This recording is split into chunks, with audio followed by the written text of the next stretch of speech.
रामचरितमानस में सबसे अच्छा यहाँ पर बहुत अच्छा प्रसंग केवट जी का।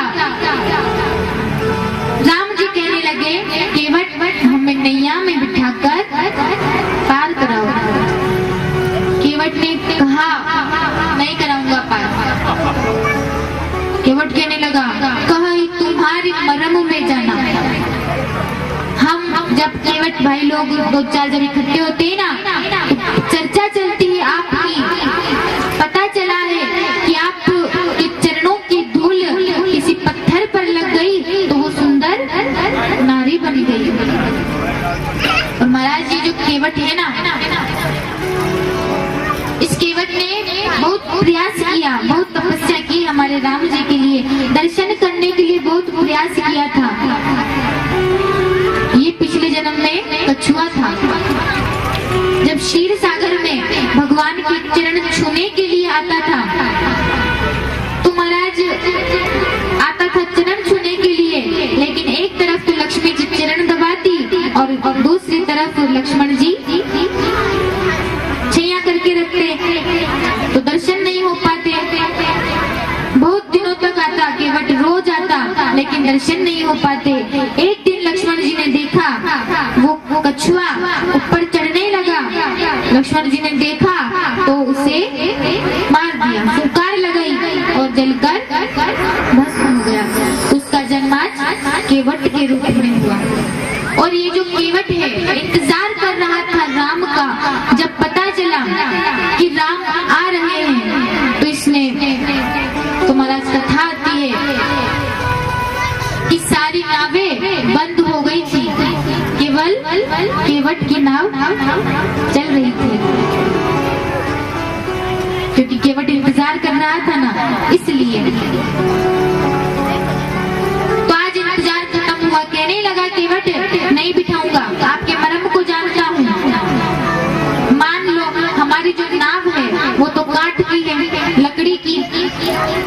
केवट कहने लगा छुअत शीला भई नारी सुहाई।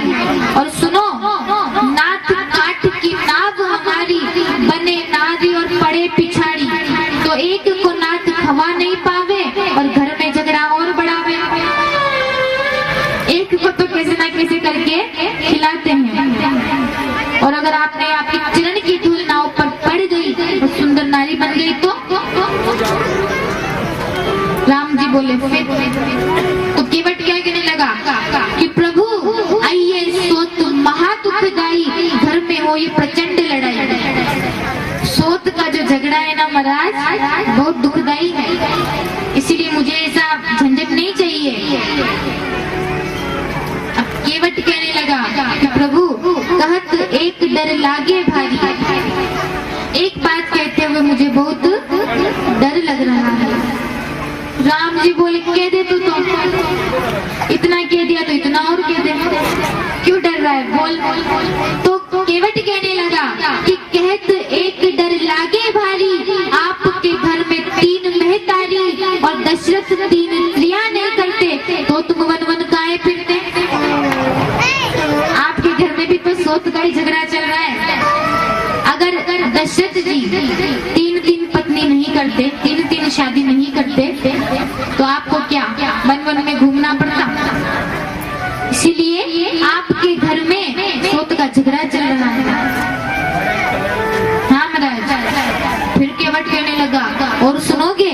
राम ने कहा सुनाए जा तू तो, गंगा के तट पर कथा सुनने का मौका मिल रहा है, सुना। तो केवट कहने लगा प्रभु नृप उत्थान पात पग धारा। उत्थान पात राजा जिसके भी 2 रानियां थी, सुनीति और सुरुचि। सुरुचि ने सुनीति के बेटे ध्रुव को जंगल में भेज दिया, ध्रुव जी को जंगल में भेज दिया। तो वहां भी तो सोत का ही झगड़ा चला। तथा आप सब जानते हो ध्रुव जी छोटे से थे तो उत्थान पात राजा इन्होंने दूसरा विवाह किया। पहला विवाह तो सुनीति के साथ किया। अवश्य का जय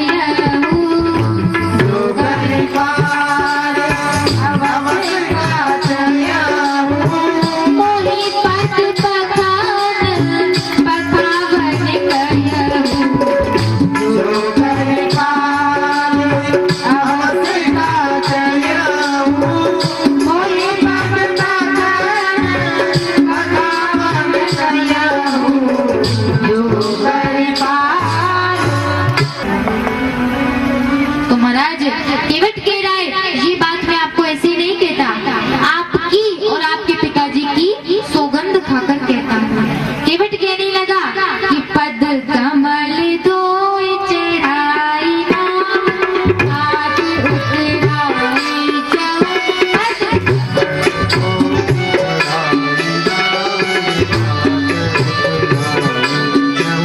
मोहि राम राउरियान दशरथ पद सब साथी कहो।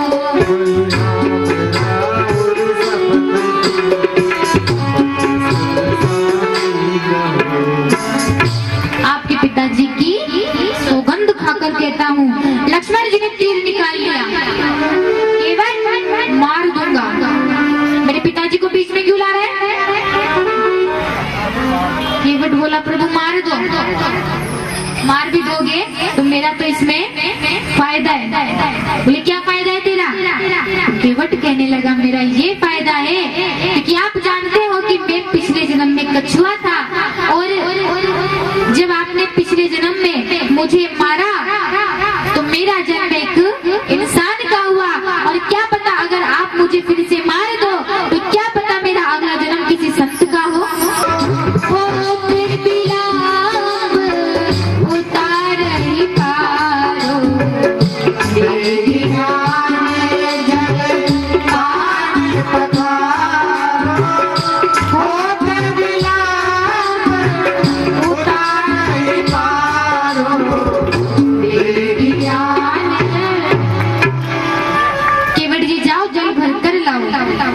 आज देखो महाराज धन्य हो गया बिल्कुल वासी वो केवट।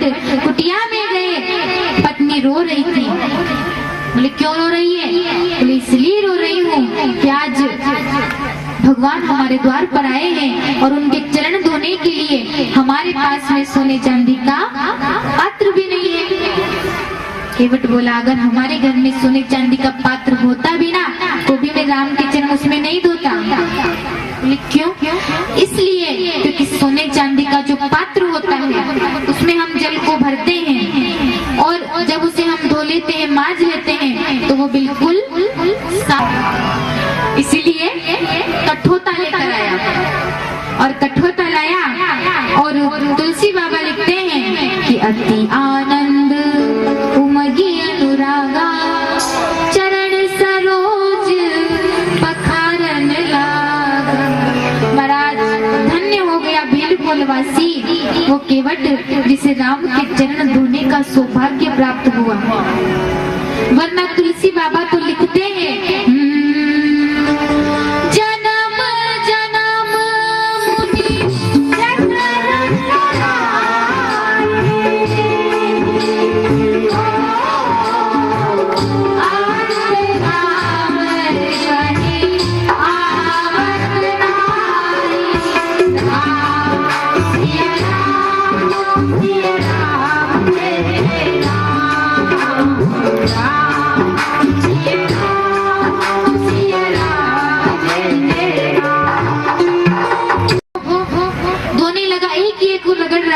बोले केवट जी दूसरा भी धो ना। केवट कहने लगा भाई भगवान अगर ज्यादा ही दुख रहा है ना तो एक काम करो, अपने जो ये हाथ है ना ये मेरे सिर पर रख दो। भगवान ने एक हाथ सिर पे रख दिया, फिर भी एक पैर रगड़ रहा है। बोले दूसरा भी धो ना। केवट बोला कहा ना चुपचाप खड़े रहो, ज्यादा ही दर्द हो रहा है तो एक काम करो, एक नहीं आपका ये दूसरा हाथ भी मेरे सिर पर रख दो। और केवट कहने लगा कि मेरे सिर पर रख दो रामा अपने ये दोनों हाथ, और देना हो तो दीजिए। गावोली देना हो तो क्या बात है, किसी को चाहिए राम का साथ। तो केवट क्या कर रहा है?